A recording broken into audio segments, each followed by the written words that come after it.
Good morning, good morning, good morning, and welcome back to Coffee and Sports. This is the morning show powered by Wire Network. I'm the NFL genius, Gene Walzak, and to my far right, it's the man that knows better. It's Mo Better. Hey, good morning, everybody. Appreciate everybody in the chat joining us. Good morning, Key. What's going on, y'all? Oh, we're going to get the key. Listen, it's no surprise. Wednesday, Thursday morning, it's normally me and Mo. I always want to see if I can get more people talk hoops, talk basketball. And with the topics that we had today, it was not a better time to bring on it's Key. How we doing this morning, Key? Good, on this good holiday working, but I'm overtime today. So, I'm home, so get that overtime in. And happy Juneteenth to everybody out there. Happy Juneteenth. We got a lot to get into today. We got some hypothetical questions. I seen something the other day, and I wanted to start with this because I feel like it's a very good appetizer to kind of like check the. I think we will agree on 4 out of 5 positions. And the only reason we want to agree on 5 positions is because I'm a little bit nuts, and I perfectly am understanding that. But I seen something the other day in which they said, rank the greatest player at every position in the NBA. And I think that we'll go 4 for 5. I think that the one position I'll be off, and you two might. We might not all have a different position, but we'll get there. I won't spoil anything. But at point guard, I'll start, and then you two tell me if you have someone else or you agree. I have still, and unless he wins another ring, I won't see this man getting past. I got Magic Johnson still as my starting point guard of all time. Either one of you guys. No, I'm good with that. I got Magic as my starting point guard too. I'm good with Magic. Key, anything different? No, I'm up there with Magic. I don't see really no other point guard. Magic did it all. So I'm gonna go with Magic there. Steph would be my second, and I think he's close, but not close enough, right? Like on the all-time list, it's like 6 and 10 to me, or 7 and 10.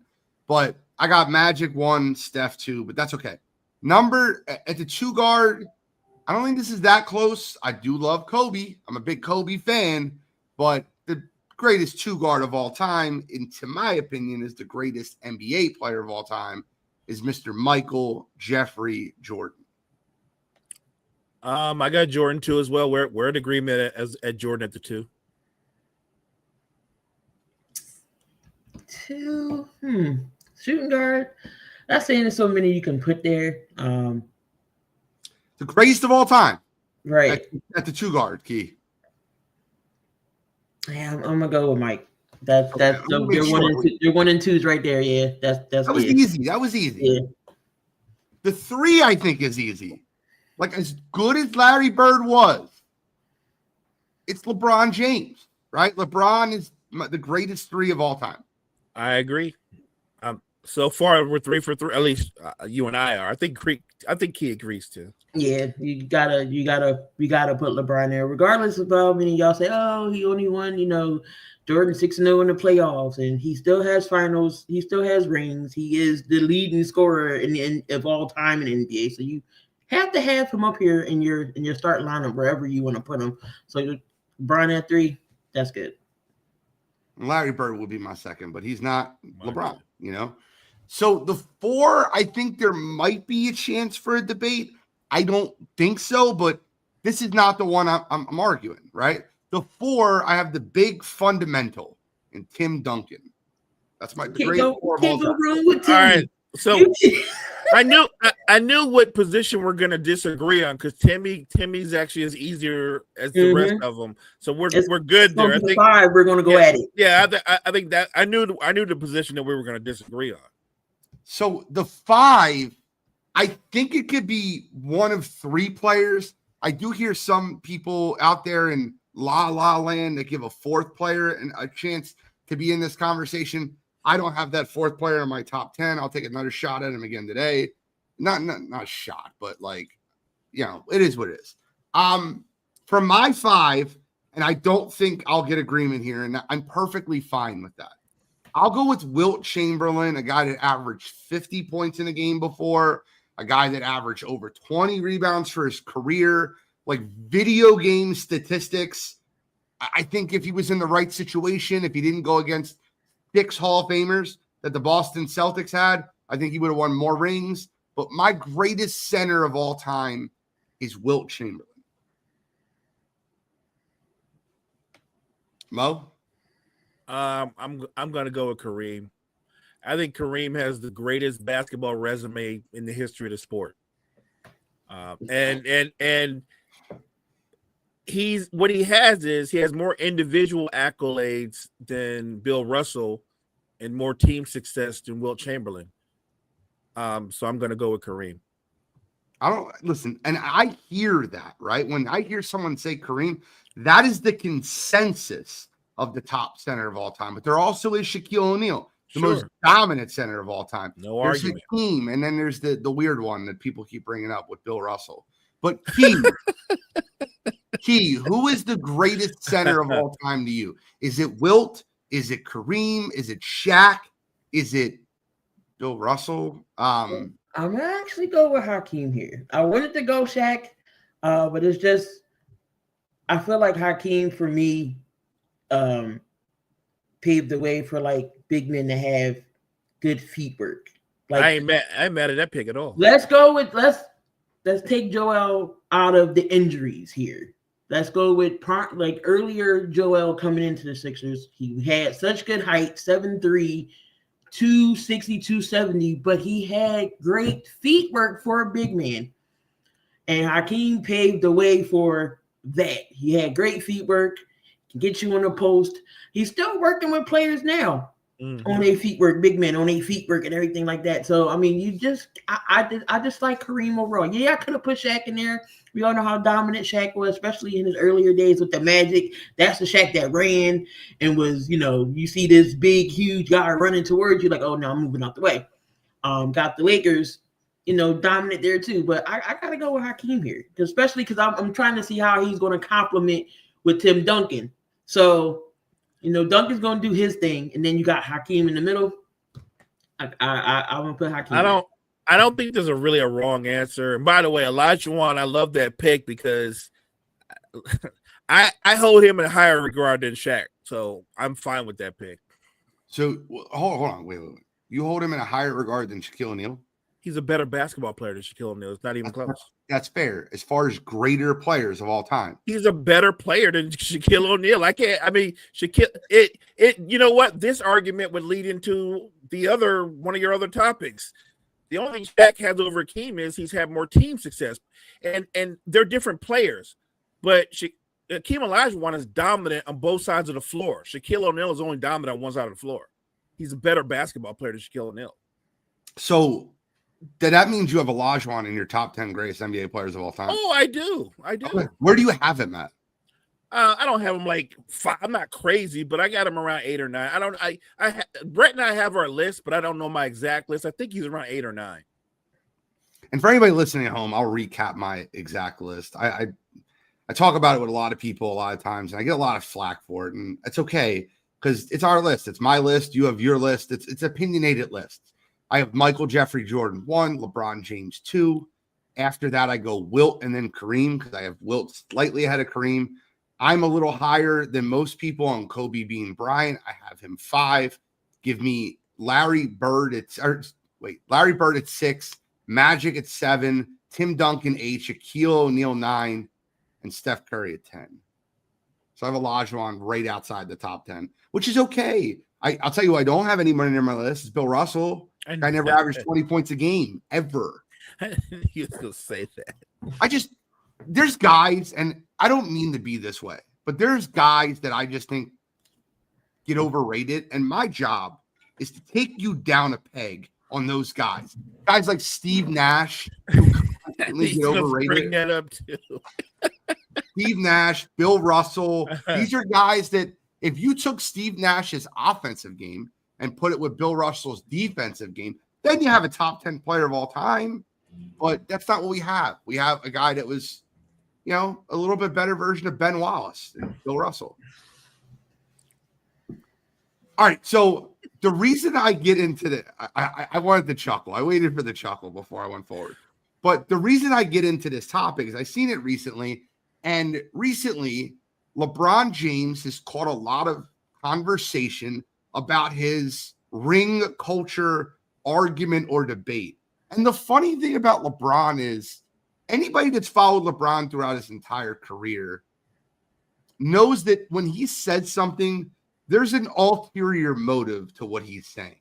He might on the surface say, well, guys like Steve Nash and Chris Paul and these guys and Charles Barkley who never won a ring, they're all-time greats. And I don't believe that we should look at it that way and blah, blah, blah, blah. And as he's getting into ring culture, that's not why LeBron said this recently. And I hate that Colin Cowherd got ahead of me in this statement because I thought it immediately. And then I heard him say it. I'm like, God damn it.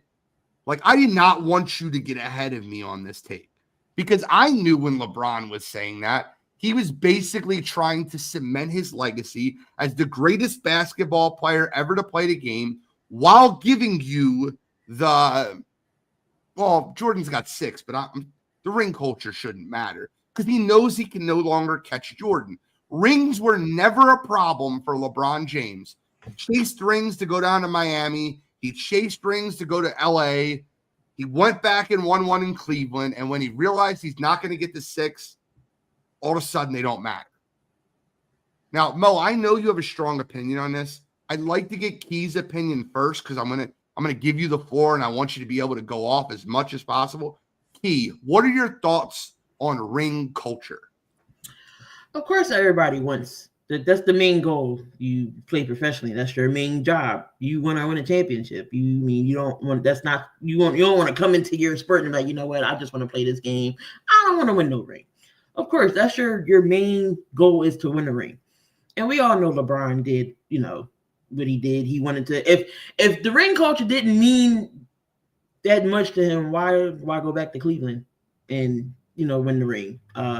Why go to Miami to chase the rings? Like, so I don't know. I think it's much more than what he's saying. I did hear bits and pieces of what he was saying or what Colin was saying. But that's your main goal is to win the ring. So don't say, oh, it was never important or that's not the case. That's your job. You have to win the ring. But don't just sit there and say, oh, if you would have stayed in Miami, don't say you would have had, not 5, not 6, not 7. I'm sure you probably would have had more rings if you would have stayed. But then you went back to Cleveland and wanted to bring it back to Cleveland. Cleveland, this one's for you. So what are we doing here, LeBron? What you won rings and championships. So don't sit here and act like that's not the main thing here. So I mean, it's just not saying tricky, but come on. You play this game to win championships.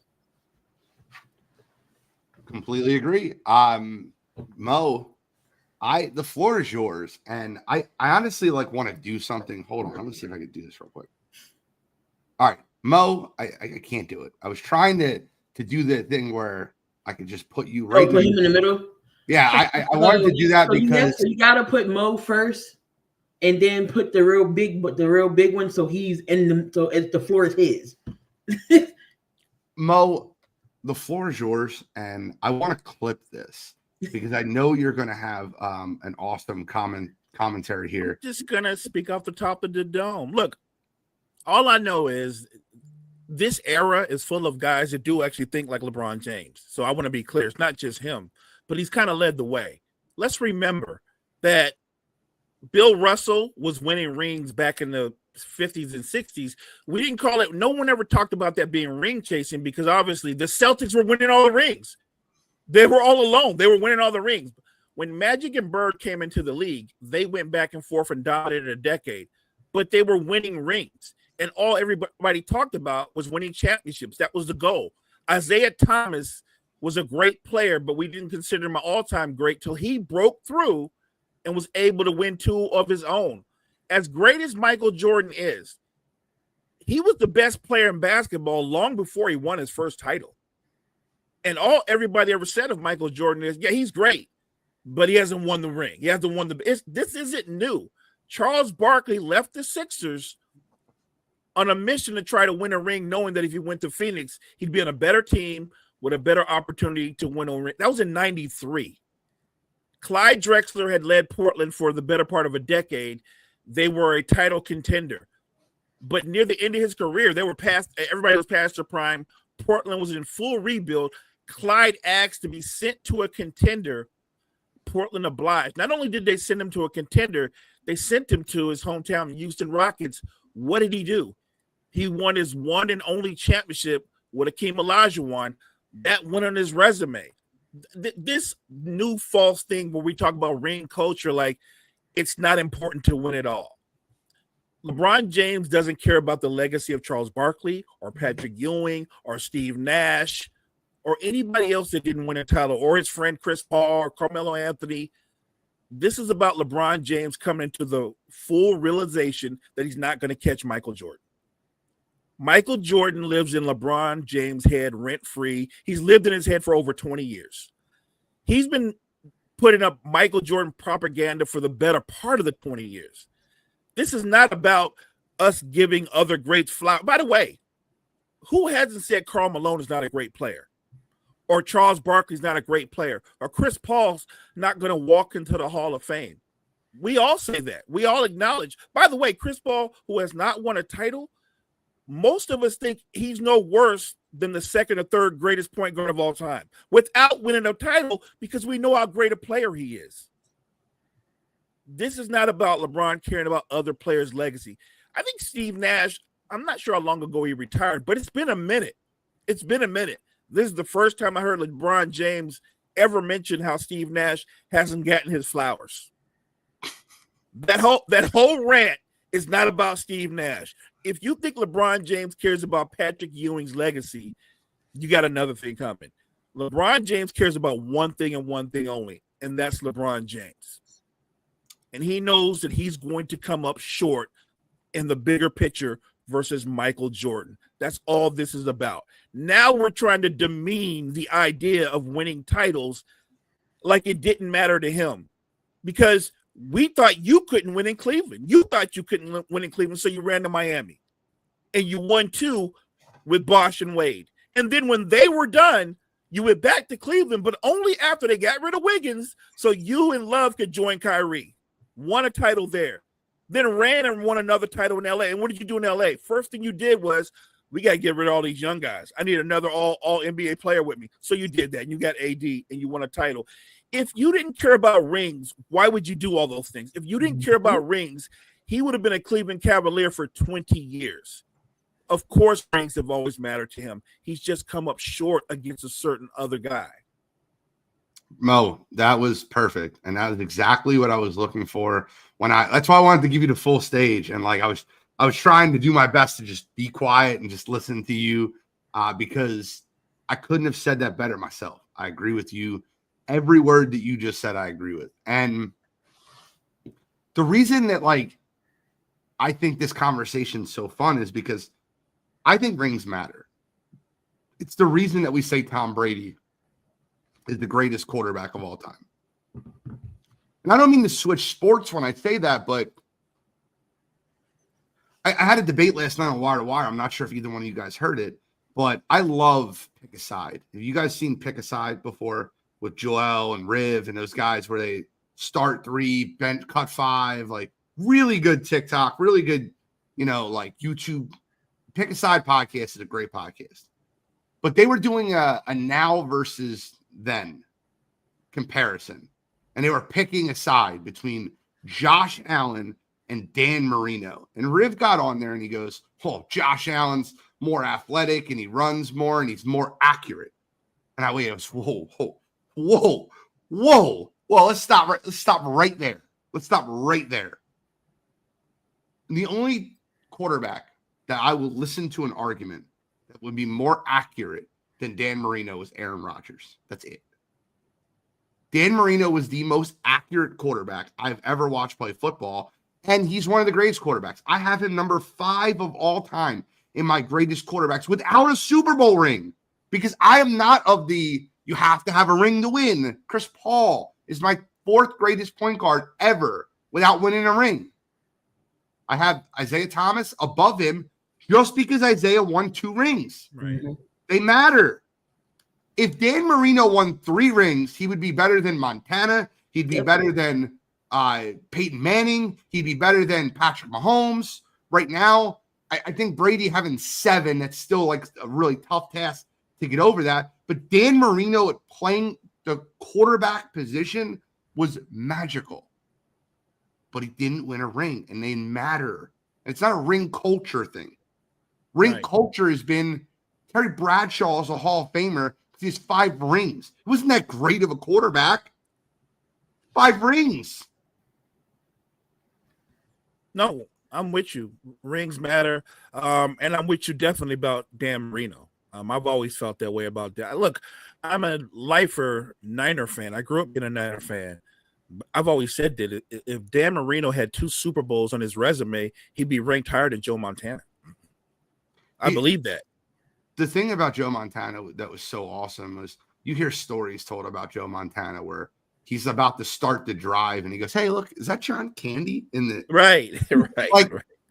He was so cool under pressure, and the reason that those 49ers teams won, that matters. That playing under adversity, like we talk about Nick Foles and Carson Wentz in Philadelphia. And there's no way in 2017 before the injury you're going to convince me in any world that Nick Foles was the better quarterback than Carson Wentz. He wasn't. Carson Wentz that year was the MVP before he tore his ACL. Right. But looking back at that Super Bowl, I don't think the Eagles win the Super Bowl if Carson Wentz starts. No injury.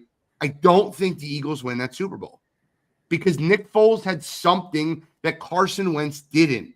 And when adversity hit, or when his back was against the wall, or when he needed a big throw, he made the big throw. And when you watch Carson Wentz's entire career, you can see why he was the 2nd overall pick. But you can also see why he was a mental midget. And he broke down, and he couldn't make it after he watched the backup quarterback win the Super Bowl. Rings matter, LeBron. They do. And granted, I don't think that they're the end-all, be-all. I don't think that rings are the reason that Jordan is ranked ahead of LeBron. But, because, like, we could all look at the situations that happened with Golden State and be like, all right, well, I understand why LeBron lost to Golden State with Kevin Durant and Steph Curry, particularly the first finals when Kyrie and Kevin Love didn't play. I understood that. Just kind of where I'm at. I think LeBron James is doing that roundabout side conversation to try to make himself sound better while acting like he's propping up other people. I think that your comment is spot on. This is him trying to sound like he's taking a moral high ground. And I'm looking out for the other greats. Nobody's talking about Tom Chambers. And you know what I mean? I'm looking out for these kind of guys because they don't have rings and nobody appreciates their greatness. Everybody that he mentioned, I don't know anybody that never acknowledged how great a player Barkley, Malone, Stockton were. They just didn't have rings. And the thing is, they're all walk into the Hall of Fame type of players, but there are levels to this. And it's because of rings do matter. Nobody's playing for participation badges. They're not. And if that were the case, let's say LeBron had no rings at all. What would he do this conversation? I seriously doubt he would start that conversation because he would be one of those guys that didn't have any rings. He wouldn't go there.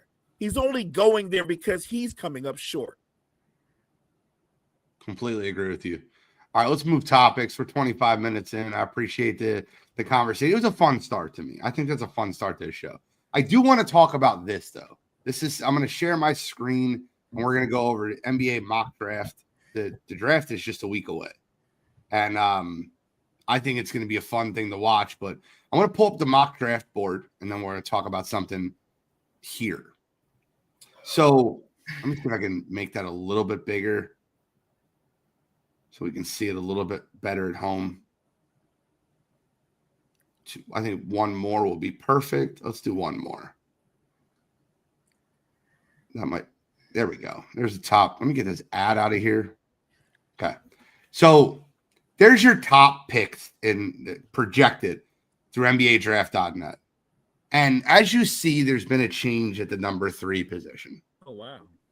So right now, Cooper Flagg and Dylan Harper, consensus 1-2. By the way, I want to get Kyle's comments out there. LeBron has been doing this for 20 years, manipulating narratives for his own benefits. I agree.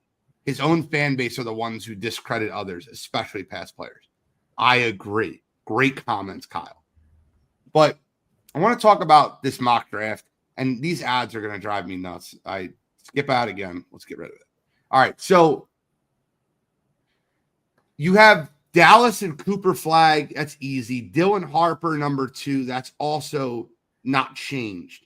The change comes at number 3, where the 76ers are now selecting VJ Edgecombe out of Baylor as opposed to Ace Bailey out of Rutgers. Ace Bailey's fell all the way to 7. He has been really weird in his pre-draft interviews, lack of maturity, a lot of issues coming up with Ace Bailey. He now, just yesterday, and I'm going to read this to you, former Rutgers star Ace Bailey has canceled his visit with the 76ers. Bailey, the number 3 prospect on ESPN's big board, was slated to fly to Philadelphia Friday for a dinner with the front office, a private workout, but elected to cancel Wednesday. The 76ers own the 3rd overall pick in Wednesday's draft. Bailey's pre-draft strategy has perplexed NBA teams over the past month, as he is currently the only U.S.-based prospect yet to visit any clubs. He has declined invitations from multiple teams in his draft range, which is considered to be 3 to 8. Projected top 2 picks, Cooper Flagg and Dylan Harper, have each visited Dallas and San Antonio. Owners of the draft's first 2 selections, VJ Edgecombe, ESPN's number 4 prospect, has worked out with the 76ers, Wizards, and Hornets, who own the 3rd, 4th, and 6th pick. The 76ers have not ruled out selecting Bailey despite his refusal to visit, sources tell ESPN.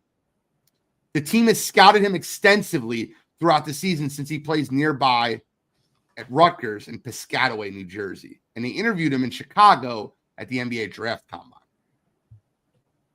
I'll pause there. And what do you guys make of Ace Bailey skipping draft workouts and the way he is handling his pre-draft workout process? I don't know if he has I assume he has an agent. I think he's getting some bad advice. And look, a lot of this could be him as well. This is maybe a young man that's not as mature as you would like him to be.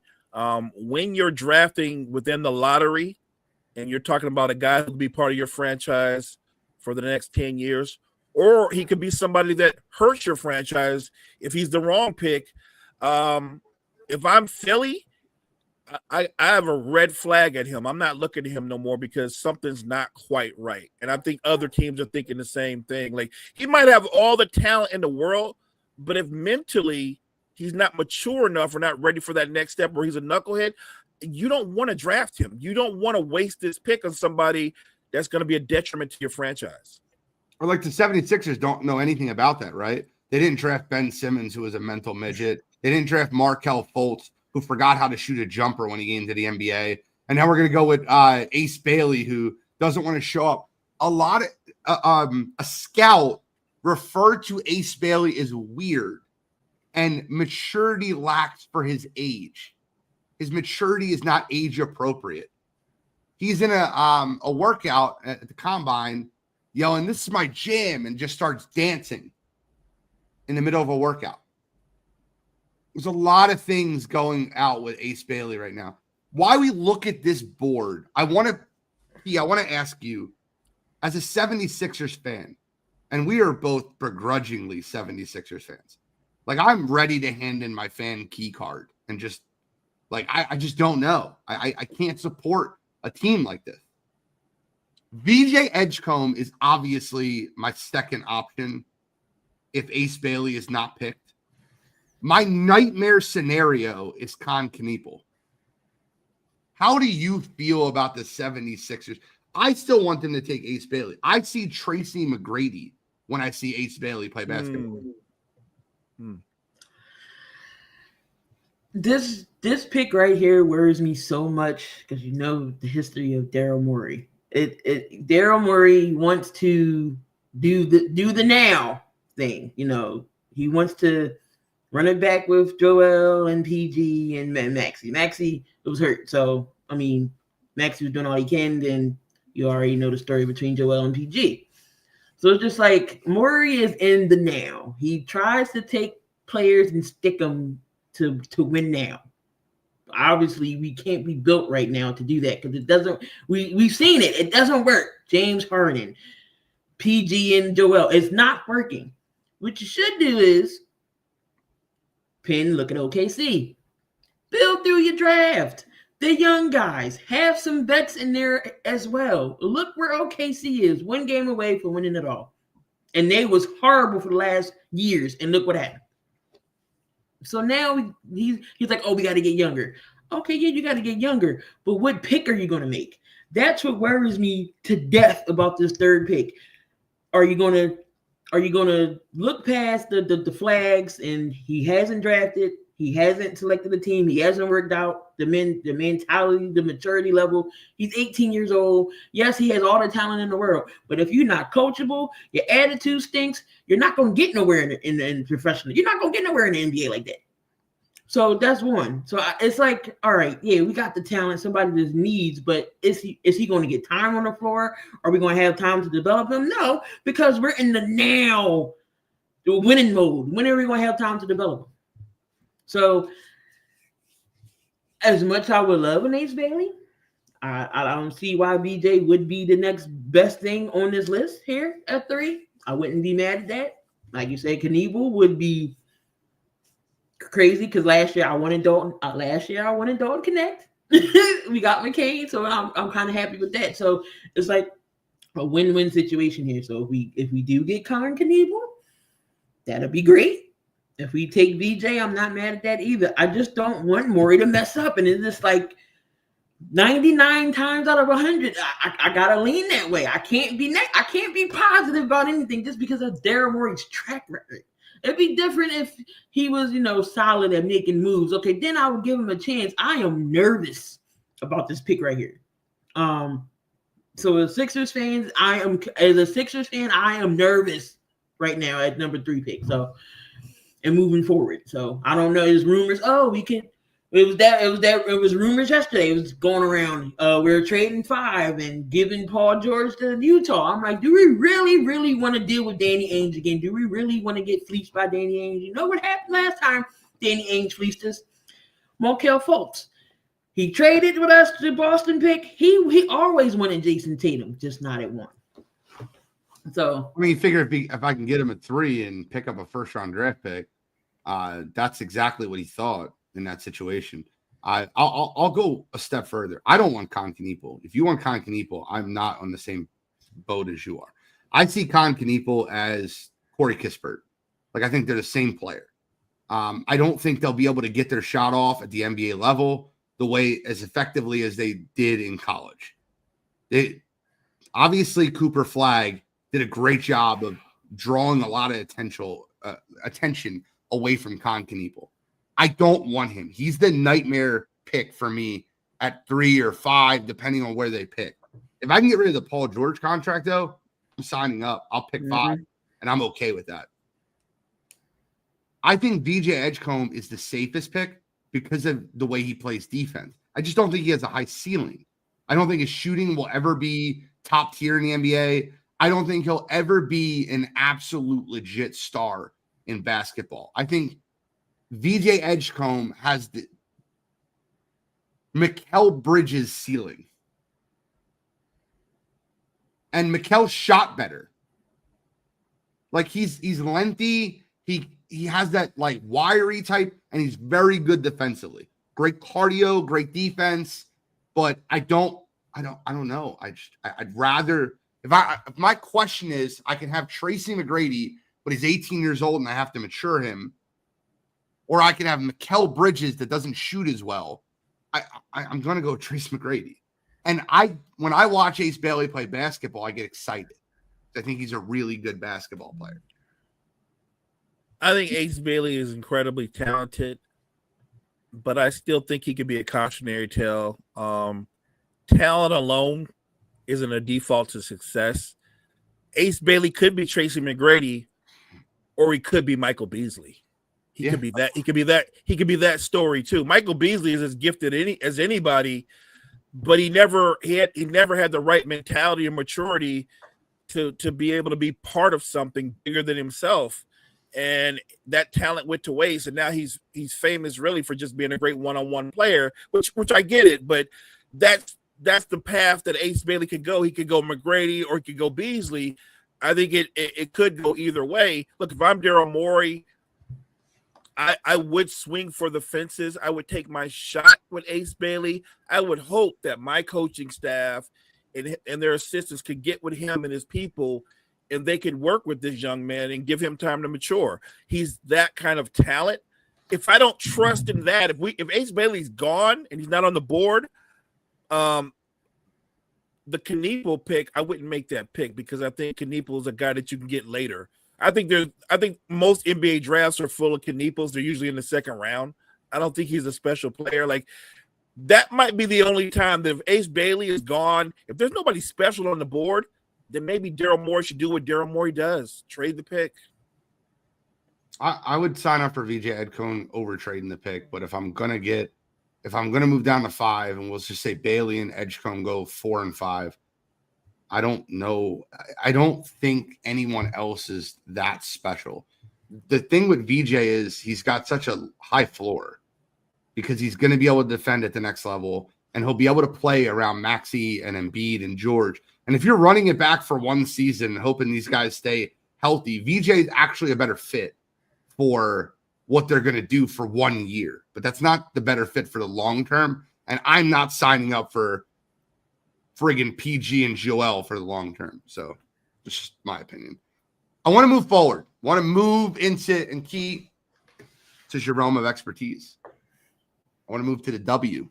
And didn't get a chance to talk about this too much yesterday. Talked about a little bit on Wire to Wire. And Ketrell and Shally both have great rants about this. Check out our YouTube page and check out the shorts. But the other night, WNBA, Connecticut Sun play against the Indiana Fever. Indiana wins the game, but that's not where the conversation goes. And the part that makes this so much fun is that the WNBA had triple the mentions that any other sporting event had on Tuesday night. And it was because of Caitlin Clark and because of the situation that happened with J.C. Sheldon and Marina Mabry, and then Sophie Cunningham, who got 30,000 more followers overnight, is now at 500,000 more followers in 48 hours. Insane, right? Key, let me ask you a question. Before I give my opinion again, before Mo gives his, what was your opinion of the play, the foul, the extracurricular activities, the way the officials handled it? I'm sure you've watched it all. Give me your take on it. All right, so we all know Caitlin Clark is the money. She's the reason why people are watching the WNBA, regardless of what Andrew says and everybody thinks. Caitlin Clark is the money. And the reason why the viewership is went up. Just think about when she didn't play those 2 weeks. I mean, people was watching, but all right, Caitlin Clark's not here. All right, so she's not playing. All right, we're not going to watch. Caitlin Clark comes back. What happens? They take down the undefeated Liberty, and she comes back 7 threes, 32 points. So she's a difference maker. Again, she's your money. So some might say, why aren't we protecting the money? So Caitlin Clark is with the Indiana Fevers. I mean, you have to be around a veteran, especially if y'all know this girl is getting hated the way she is on the court. She's you can say cocky, some can say confident, whatever you want to do it, but she's good at what she does. But sometimes she brings it on herself at times. I don't know if you know, we've all watched her game in college and in the pros level. She does push off an awfully lot, and that's what people are mad about. That's what players are mad about, and the refs don't call it. It's not just it's not just sneakily doing push off. Clearly, she pushes off, and like the defender does step back. It's not an actual flop. Like she pushes off a lot, and so that's what players are concerned are upset about. She's not getting these calls. They're not getting that offensive foul. So what happened? I mean, it was off the push off. Sheldon went and poked her in the eye or whatever. She, fell or whatever. And then Mayberry was just reacting to what happened, pushed her. So it was all big flagrants and everything. Nobody's getting fined for it. The commissioner did say that. I mean, I think the refs kind of handled it a little bit. I mean, the techs, I think they both end up getting a tech. And then Sophie Cunningham. I say, look, every team needs a villain. I'm all for it. I'm down with Sophie Cunningham, doing what she's doing or whatever. Every team needs that type of villain on their team. NBA has it. You can say Dylan Brooks. If you want to say Angel Reese is a villain. Everybody needs a villain on that team. And Draymond's one of them. Everybody needs a enforcer on the team. So, I mean, the situation is, Caitlyn kind of does bring this on herself at times. And she told, I don't know if y'all saw what she said. Sheldon didn't get her face, and she said, I can do what the F I want to do. You can't tell me nothing. You can't guard me. So I get it. Like I said, it's the cockiness that gets her in the position that she's in, but she brings it on herself, and then their teammates are supposed to rally around her, which Cunningham did. But when the heat comes, she runs from the fight. So I guess, See, me and you are going to disagree here. So Absolutely going to disagree. Steph Curry doesn't fight and he talks a lot of shit, right? You're right. You can't effing guard me. Like, why is it different for a female to be confident and talk shit? And by the way, if you watch the W, and I know you do, Key, everyone talks shit in the W. It's a physical sport, but like there are people that aren't fighters. Hey, if I'm Caitlin Clark's coach, I'm telling her, you ever get in a fight or you ever get in a scrum, I will bench you for 3 games. That's not your role. That's why we brought in DeWanna Bonner. That's why we brought in Sophie Cunningham. You stay away. Walk away. Get out of it. We'll handle it. Steph Curry's never involved in fights. He's never involved in arguments. Caitlin's a small girl. And I hate that they had to bring Sophie Cunningham into the game because one of her teammates should have handled it. The only person that got involved was Lexi Hall. Now, what you missed when you were breaking that down and where I disagree with you, not where you missed, but where I disagree with you is JC and Caitlin have a history. Yeah. Goes back to Ohio State, Iowa. Yep. They don't like each other. They never liked each other. They're talking smack to each other. Caitlin hits a step back 3, goes, I can do whatever the F I want versus you. You can't guard me. JC swipes her hand across Caitlin's eyes, pokes her in the eyes. Granted, the play prior, Caitlin pushed off, and there was a little bit of shoving that happened in the play. The referees did not get involved. It was just a quick scuffle, no technicals assessed. The next, maybe like 30 seconds later, the next drive down the court, and Marina Mabrey was already involved in the scuffle prior of JC and Caitlin going back and forth. Marina's there to protect JC. That's just what it is. She swipes her across the eye. And then if you watch this replay in slow motion, Caitlin Clark does not deserve a technical foul in this play. It drove me nuts that she got assessed the technical. And neither does Tina Charles. Tina Charles tried to break it up also, and both of them got technical fouls that they should not have got, in my opinion. What JC Sheldon does is she puts her chest right into Caitlin's after she rakes her eyes. Caitlin goes, yo, get off of me. Like, why are you in? Just poke me in the eye. And then you're chest forwarding into me. Caitlin, get off me. Marina Mabrey sees Caitlin push her teammate off of her, and she comes around like Fred Warner coming around off a blindside block and just depletes Caitlin Clark. Should have been thrown out of the game. Yeah, now that I don't agree with. Was like I don't condone that, but I agree that she was sticking up for her teammate. But no, she should have been kicked out. The announcer said it. She's going to get thrown out of the game for that.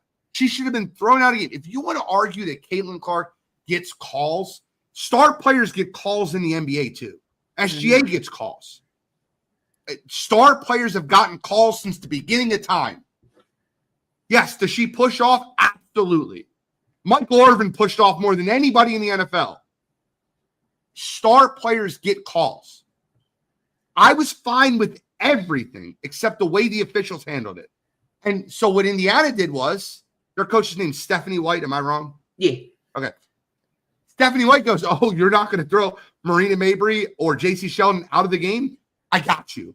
I got an MMA superstar on my bench. I'm going to throw her in. And the first time and by the way, once again, Sophie Cunningham should have got thrown out of the game early. She came around a pick and laid out JC Sheldon. And where I have an issue is Marina Mabrey did not pull JC Sheldon back and goes, no, don't get involved. Because Sophia Cunningham whooped that ass. And that's a problem to me. Like, you were tough with little Caitlin Clark, but when Sophie Cunningham comes over and runs you to hell over, it's no, come over here. Let's not get involved in that situation. So Sophie Cunningham's, all right, well, I'm looking for a scrum. I'm looking for a little bit of a battle. Later in the game, JC Sheldon is on a fast break. The only player back is Sophie Cunningham. And Sophie Cunningham takes her with both hands and just looked like she DDT'd her, like just threw her into the ground. And then a fight, a scuffle ensues, and then they start throwing players out of the game, which should have happened earlier. And when Stephanie White gets in the press conference, she goes, everybody's gotten better in the WNBA except the officials. If you would have handled this early, none of this stuff happens late. But the two issues I have with what you said is she brings it on herself. I disagree. I disagree with you. She's a star player, just like other star players are in the league. And then the second thing I don't agree with is, so I only partly disagree, is she shouldn't be able to trash talk, or she gets foul. She gets like to be able to push off more, and people get annoyed at that. That happens everywhere. The WNBA is exactly what we wanted the NBA to be. It's 90s NBA basketball. The physicality is there. I love that about the W right now. Let them play. Let them play. And that's why DeWanna Bonner was signed. Granted, she didn't play in the game versus Connecticut. That's why Sophie Cunningham was signed. They were signed to be like, okay, think of old school. You're from Philadelphia, Key. Think of the old school Flyers. Anybody touch Bobby Clark? Nope. No. Because they had Schultz and they had those guys. You would touch Bobby Clark? Oh, we're going to make sure you think about it next time. That's why Charles Oakley went to the Chicago Bulls.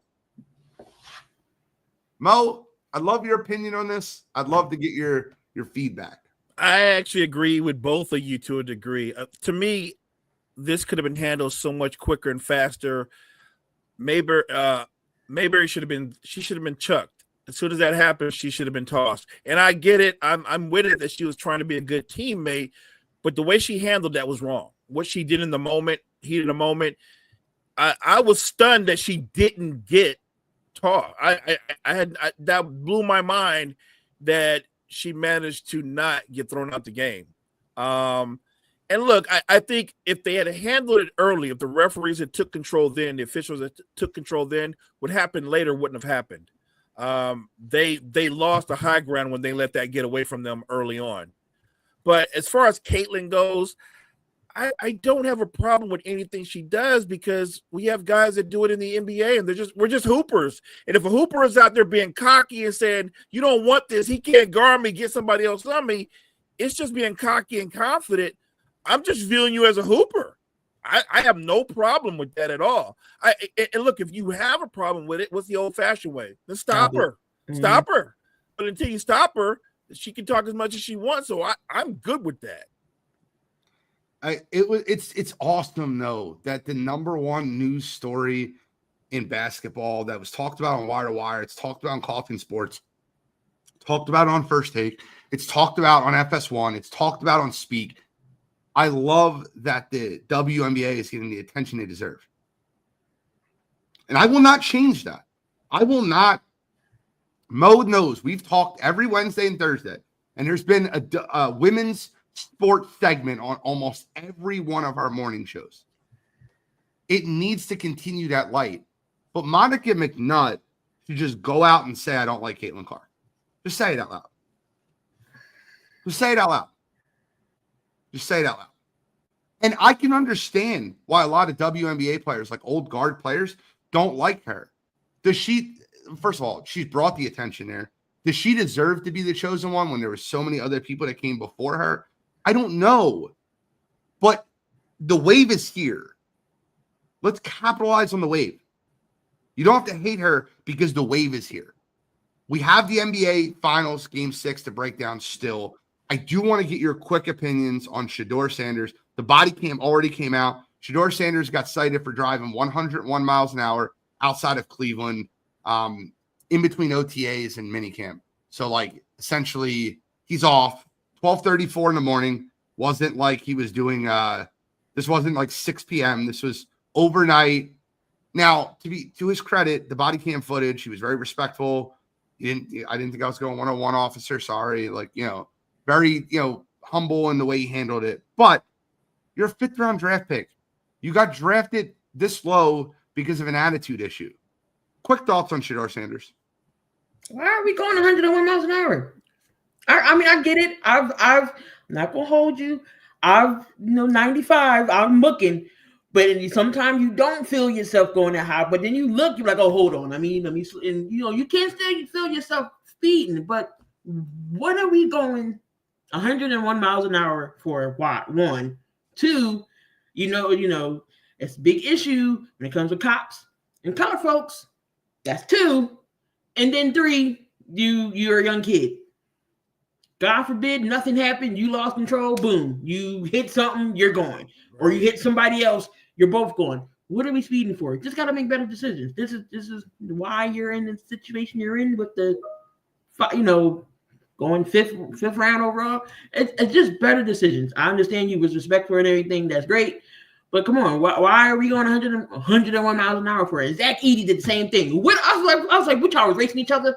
What y'all racing each other? What are we doing? Just happened last night, right? Zach Edey. Yeah. I need a little bit more context on that right now. Zach Edey got arrested for going over 100 last night also. So I was like, what y'all was racing each other? What is going on? You just gotta make better decisions. The only thing I don't agree with is I don't agree with Shedeur saying I didn't know I was going 101. I know what I'm going. I know, like I can hear you if you're like, oh, you were going 80. I'm like, oh shit, I was really going 80 and a 60. Like I could feel myself drifting to 80 sometimes. I know when I'm going 100. Mm-hmm. It's not like if you went 100 before, you know what 100 looks like. Yeah, I've done that. I was like, ooh, let me slow. I was like, oh, because I was trying to get to work. And I'm like, why am I going this fast? I'm already late. So right, and you can feel you can after 80, it's a different speed. You can feel it. I'm like, all right, let me slow down. 100%. Why are you doing that? You just erased all the good stuff you did in OTAs. Why are you doing that?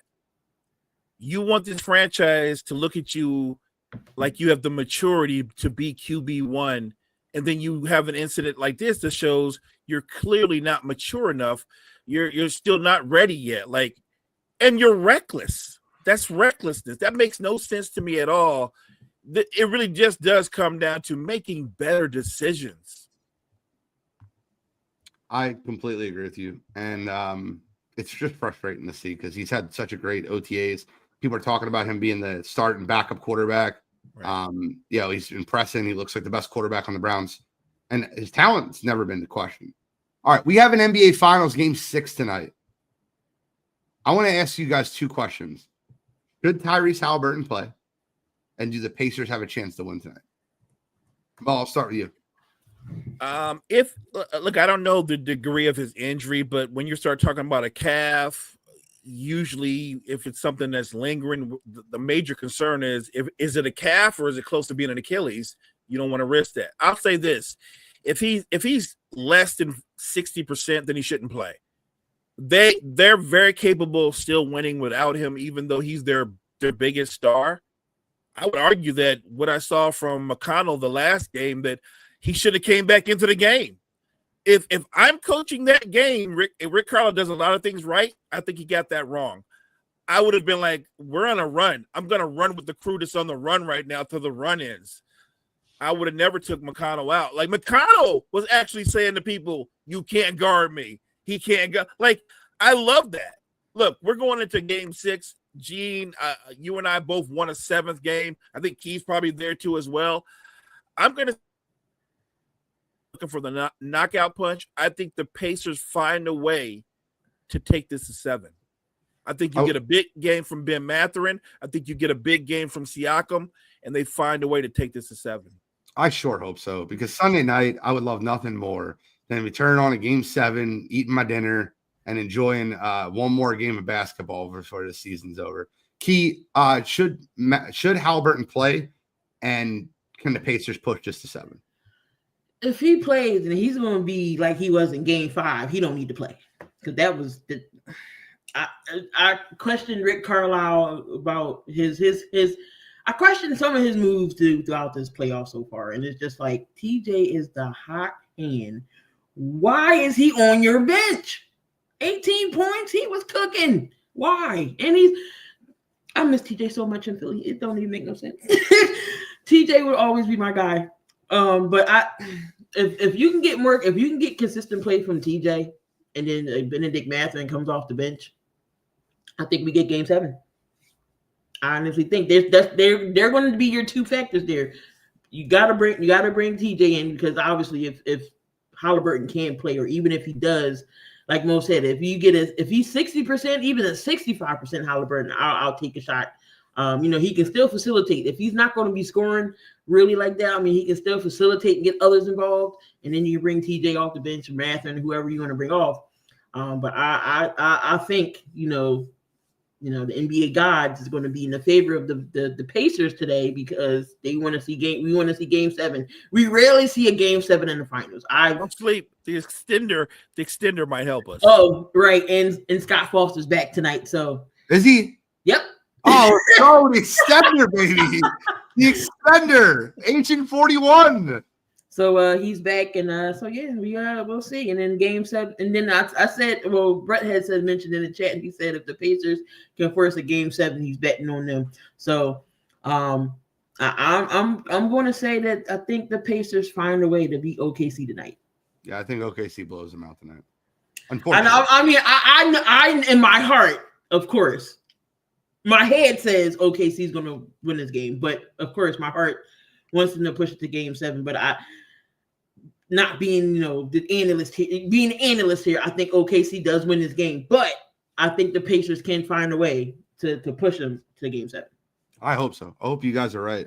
I don't think that happens. And the one thing I would make Tyrese Halliburton watch video after video of Kevin Durant popping his Achilles and tell him he shouldn't play tonight, because this is the exact same thing in NBA Finals, calf strain, pushing him to come back because he wants to play, and then tore his Achilles, missed a whole season of his career. Halliburton's 25 years old. I hope that he doesn't play tonight, and if he does play, I hope that he stays healthy. He's a 25-year-old budding superstar. I agree. We got to end there, though. We are at our time. I appreciate everybody that was in the chat. It flew as usual. Great sports talk. Great go back and forth. Key, Mo, any final thoughts?